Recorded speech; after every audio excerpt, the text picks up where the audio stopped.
నమస్తే welcome to HMTV news నేను గీతిక ఇక డీటెయిల్స్ చూద్దాం తెలంగాణ ప్రభుత్వం క్యూర్ పేరుతో పేదలపై భారం మోపుతుందని తెలంగాణ బీజేపీ అధ్యక్షుడు రామచంద్రరావు అన్నారు క్యూర్ లో ట్యాక్స్ దోపిడీకి పాల్పడుతున్నారని ఆరోపించారు గ్రేటర్ ఎన్నికలు వస్తున్నాయని కాంగ్రెస్ డ్రామాలు చేస్తోందని విమర్శించారు ఇందిరమ్మ ఇళ్ల దరఖాస్తులకు 10,000 వసూలు చేయడం ఏంటని ప్రశ్నించారు 10 లక్షల మంది అప్లై చేసుకుంటే 1,000 కోట్లు ప్రజల నుంచి డబ్బులు వసూలు చేస్తున్నారన్నారు కట్టేది మాత్రం 7,000 ఇల్లు మాత్రమే అన్నారు గతంలో రాజీవ్ స్వగృహ పేరుతో చెల్లించిన డబ్బులు ఎక్కడ పోయాయన్నారు రాష్ట్ర ప్రభుత్వం నిర్మించి ఇచ్చే 11 లక్షల ఇళ్లతో ప్రధానమంత్రి ఆవాస్ యోజన డబ్బులు కూడా ఉన్నాయని తెలిపారు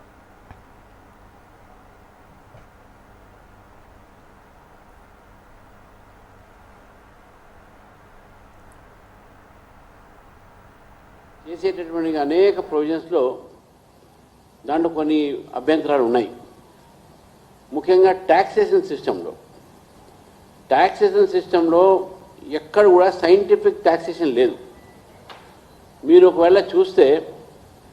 ప్రతి సంవత్సరం 5% ట్యాక్స్ పెరిగేటట్టు అవకాశాలు ఉన్నాయి ఒకటి రెండోది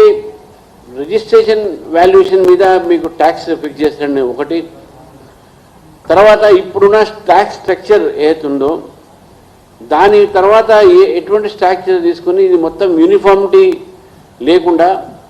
ఒక ట్యాక్స్ దోపిడీ ఉంటుంది ఈ క్యూర్ ప్రజల్లో లోకల్ బాడీలో ట్యాక్స్ దోపిడీ ఉంటుంది ఇది